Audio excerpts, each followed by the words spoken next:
What's going on, everybody? This Afro Think Tank. Black woman explains epigenetics. Epigenetics. So you guys can understand it and use the definition and understand what it means when you hear people say it. Right? And basically, what it is the memory, is genetic memory that you have, right, passed down along to you by your parents, parents, and based off the experience that they have. Like, you know how you say, people have PTSD, right? Post-traumatic stress syndrome, right? Well, and I have that, right? I have PTSD clinically, right? So what that means is I'm used to reacting a certain way to outside stimuli, right? Based off my training and based off my experience. Now, because of that, right, when a similar outside stimulus happens to me, or if I encounter something that's similar to what it is that I trained to do or what I experience, I tend to react, I react, to that event in a in a way that I would react if I was actually there. I'm trying to explain it. So, for instance, if in military, in war, you don't want somebody walking upon you, right? That could be the enemy or whatnot, right? Especially if it's silent and all of a sudden somebody creeps up on you, right? And so, as a Marine Corps special operator, infantryman, I'm trained to make sure that doesn't happen, right? Or if it does happen, how to react immediately to the threat, to perceived threat that I'm having at the moment, right? To protect myself, right? And it's something that you train, that you get into your mind to be able to do almost subconsciously, automatically, almost instantly, right? Without even thinking, you just do it because your survival is at hand. So let's say somebody walks up on me now, right? And I'm not expecting it. I may react the same way that I would react in war, right? Because I've developed that type of memory, right, based off, the reaction to that stimuli, right? And this goes for various different things. We as black people have PTSD when it comes to police. The epigenetic memory that we have is police, white police, bad, danger. We must react, right? And so black people, we have epigenetic history, right, as a community, as a group, based on our forefathers' previous experience with the European, right? And because of that, we tend to react the exact same way, that we had to react back in those days in order to survive, because we're still trying to survive, right? Just like animals who encounter humans for the first time. They find out humans are dangerous and slick.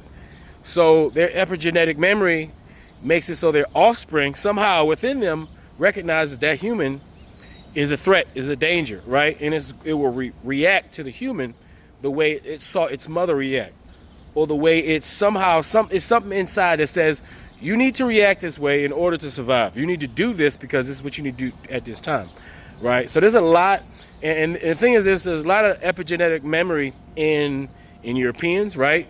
The slavery, their inability to cope, right? They don't have certain mechanisms to deal with outside stimuli, right? That's why you see a lot of them crashing out. You see a lot of them, they don't know how to react to stress. They don't know how to react to adversary. I always say that word.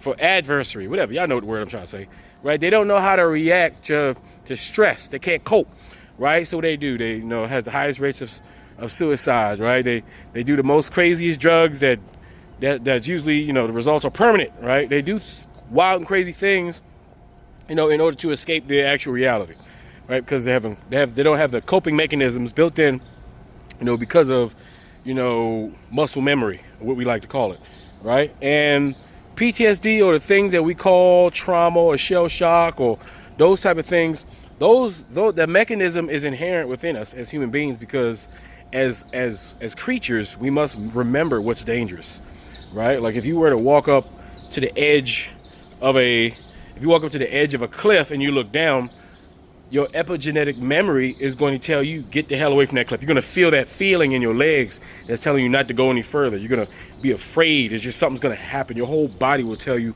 don't go that way, right? Because obviously it's dangerous. Even if you never had that experience before, you've never been to the edge of a cliff before, right? But your body knows exactly how to react based off the data that it has received from past iterations of itself. Because keep in mind, when you have a child, you are copying yourself biologically. There's still things that we don't understand about nature and about how biology works, and we're still learning, which is, exciting, to know that there's always things to learn, right? But this thing gets a lot more complicated than even as advanced as we are, right now. We don't know, right? But just understand, there's a lot of memory built in Black people. There's a lot of reactions that we'll have subconsciously to things that we can't even explain because of the things that our forefathers and our ancestors went through, right?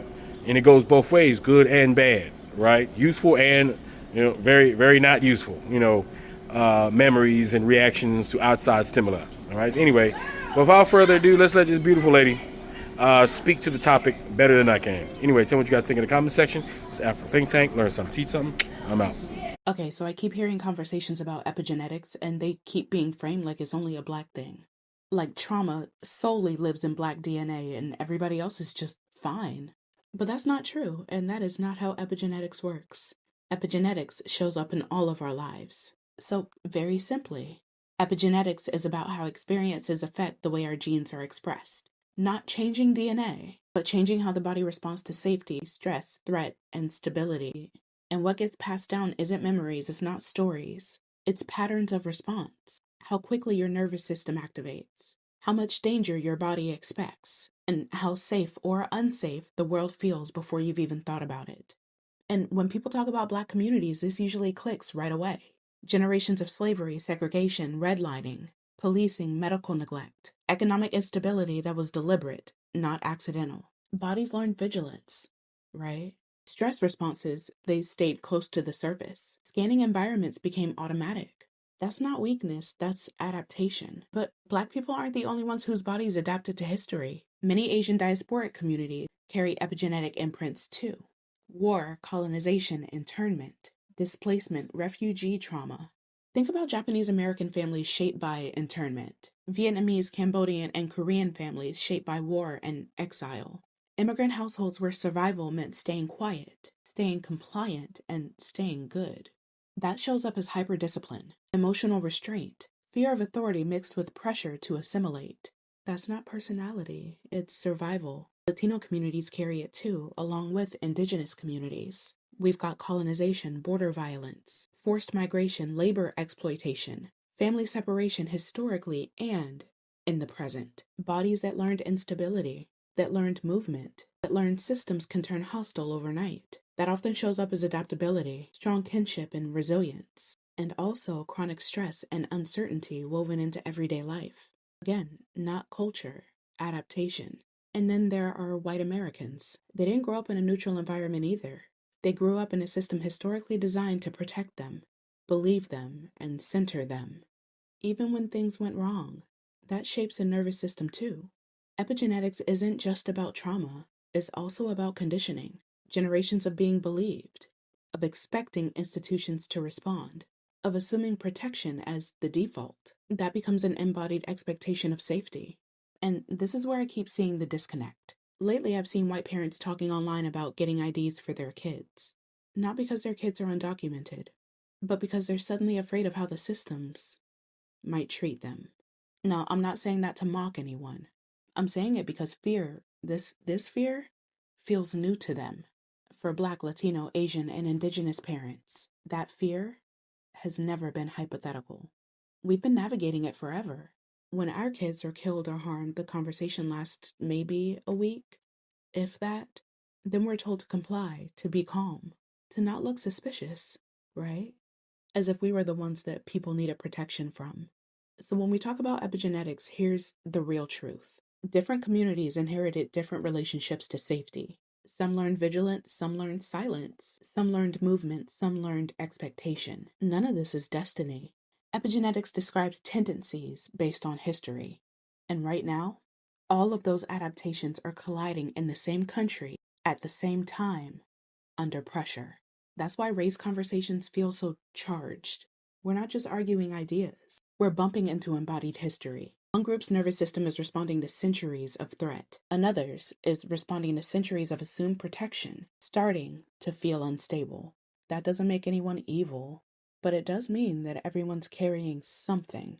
Epigenetics helps explain why people react before they think, why danger feels immediate to some and abstract to others, why just relax has never been an option for everyone. History didn't just shape laws, it shaped bodies, right? And until we stop pretending that Black people are the only ones that carry the imprint of the past, and start acknowledging that Asian, Latino, Indigenous, and white communities all inherited different adaptations, we're just going to keep talking past each other. Because the real question isn't who has trauma, it's what did each group adapt to survive? And what happens now that those adaptations are colliding? That's the conversation, and honestly, once you see it that way, a lot of what's happening right now makes a lot more sense. Who taught you to hate the texture of your hair? Who taught you to hate the shape of your nose? Who taught you to hate the color of your skin to such an extent that you bleach? Who taught you to hate yourself from the top of your head to the soles of your feet? Before you come asking Mr. Muhammad, does he teach hate, you should ask yourself, who taught you to hate being what God gave you?